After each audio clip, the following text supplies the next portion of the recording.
Welcome back to Sports Econ 101. I'm Edward Brown, your host, along with Vern Glenn, and in this case, we have Scott Salzgiver with S squared S squared with us. Okay, when we cut to the first commercial break, we asked this trivia question regarding sports injuries. Who effectively ended Joe Theismann's career on Monday Night Football? Lawrence Taylor. Lawrence Taylor. Lawrence, number 56. Sounds just like Howard Cosell. As if he was really here. That's amazing. Okay. I might mention as soon as it happened, he was the first one to like frantically signal to the silence, "Hey, get somebody out of here. Something's wrong." Yeah. Oh, devastating hit. And in fact, when Ken Norton Jr. nailed Napoleon McCallum, it was a Raiders 49ers game, and his leg bent like completely backward. Yep. I had happened right out of the socket. Oh my God! I was playing. About a week earlier, I played basketball and I rolled my ankle, and so I was just watching the game with my whole leg up, the same leg, and I'm looking at this injury going, and I'm feeling the pain. Okay, let's get into the next thing here.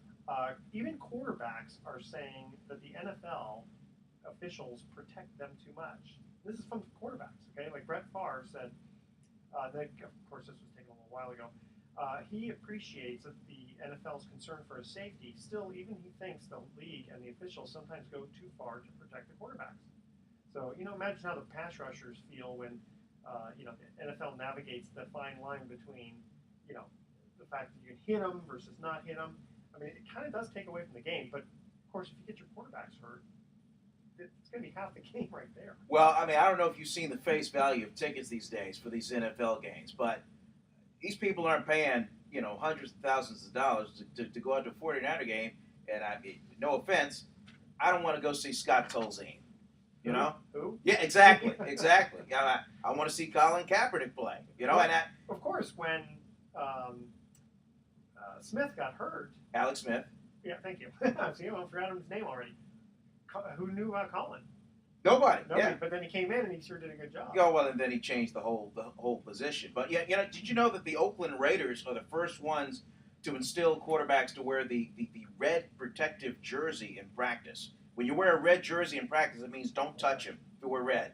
It's that. I think if you wear black or it's a gray or something like that, then he's on like limited contact. It's all different colors mean different things. But when you're wearing red, and the quarterbacks wear red, and the kickers wear red, not supposed to touch him.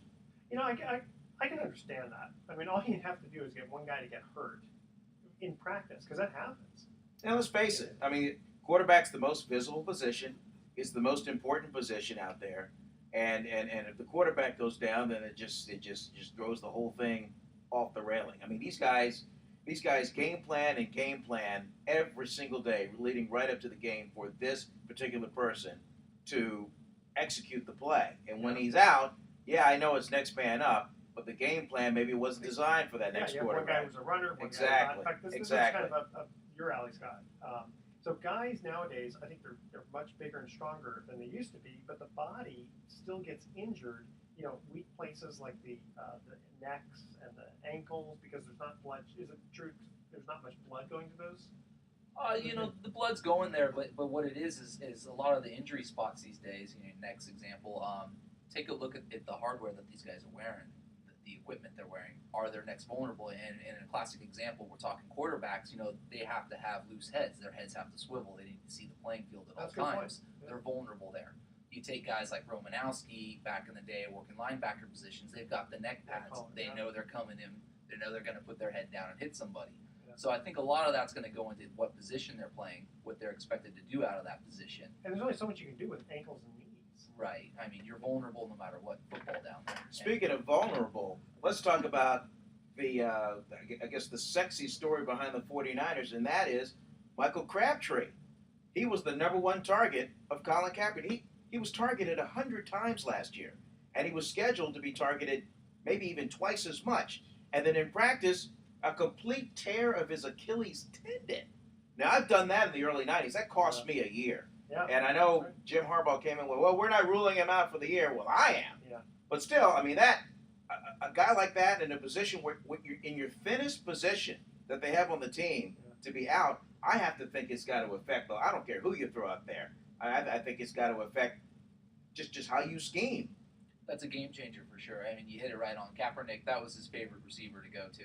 And the Achilles, yeah, you're looking very, very least 6 to 8 months. They're saying he's going to come back, might finish the season with the Niners.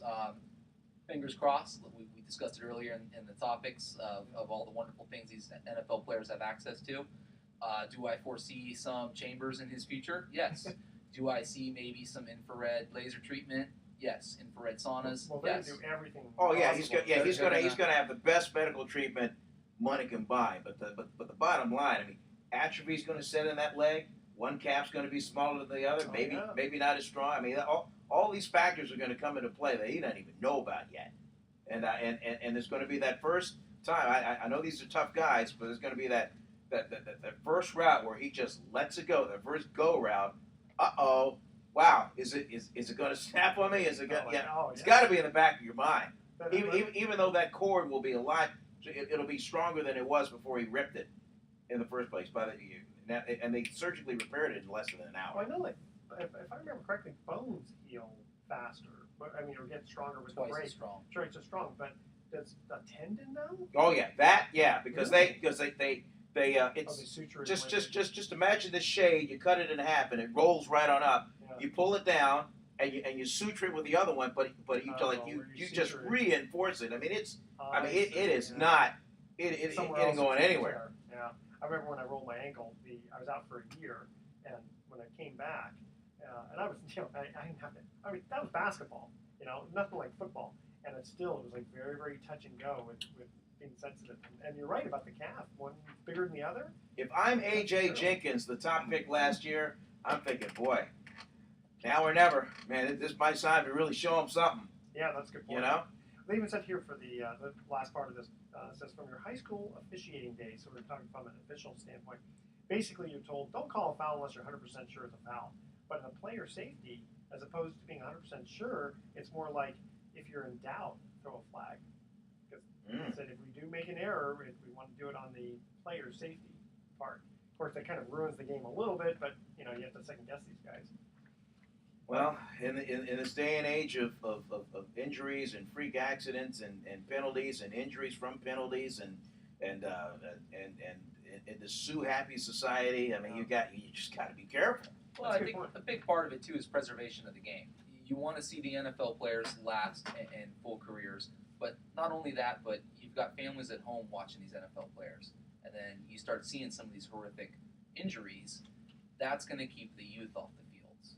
Parents aren't going to be as likely to let their kids get into Pop Warner, let them go in through high school football, play some college football. So what we're looking for is we're not only looking to preserve our athletes at the professional level, but to preserve the sport and what people are really enjoying about the sport. And that is to go out there, to enjoy putting the pads on, hitting one another. But that's why we have these rules and regulations. Okay. Without them, we fall apart. And that leads right into this. The truth about players playing injured. So do most players attempt to play primarily for selfish reasons? Right? Well, there's so many factors involved, huh, Scott? I mean, if I'm in the last year of my contract and they just drafted a guy to take my position, and he's going to play if I can't go, I mean, I'll do anything to stay on the field, just as long as I'm not hurting the team.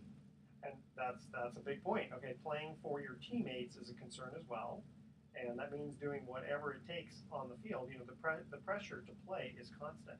You're getting this big money, and you're expected to play. Mm-hmm. But if you're going to hurt your team, I mean, only you know if you're hurt.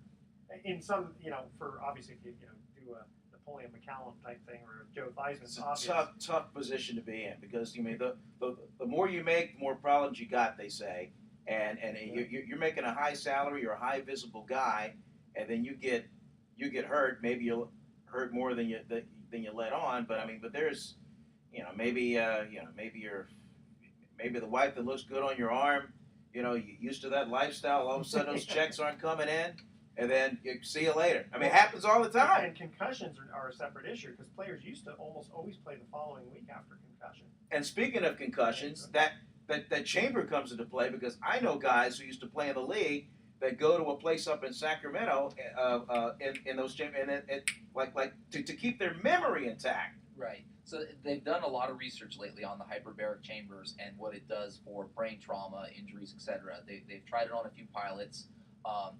They haven't had anything to debunk it, but they really haven't had any solid evidence yet that it actually helps with the trauma either. So there's a lot of interesting science behind it. They're still digging deep on that. I personally believe that this could be the future for the brain trauma in sports like football, etc. But you're out there, the brain's getting rattled, concussions. I know I've had my share. They're not fun. They are to be taken seriously, and I think at that point, especially if we're talking football, players need to wise up. They need to make sure that they're ready to get back on the field, because not only are you messing with, is your team going to lose the game? Are they not going to get to the championship? You need to start thinking about, is this my last game? Is this my last season? Yeah, and if you're out there listening and questioning it at all, throw on a helmet, put your head down, and have a car come by at about 20 miles an hour and hit an ear hole you right there, and then tell me if you get up and see how tough you are, because that simulates an NFL impact. Okay, we're going to cut to our second commercial break. Here's the trivia question. Who headbutted the padded wall in the end zone, ending up in the hospital with a sprained neck in 1997? You guys remember that? First three callers, the correct answer, win a free 3-day 2-night stay at Lighthouse Resort. Their website is lighthouse4fun.com. Call 888-660-4495 to answer this question. Who headbutted the padded wall in the end zone, ending up in the hospital with a sprained neck in 1997? Again, 888-660-4495. Make sure to include your name, email address, spell it slowly, one letter at a time. Don't touch that dial, because Sports Econ will be right with Sports Econ 101. We'll be right back. God, it was an NFL quarterback. It was a quarterback. It was. Was it Bubby Brister? No. I should have said yes. That way you wouldn't keep guessing.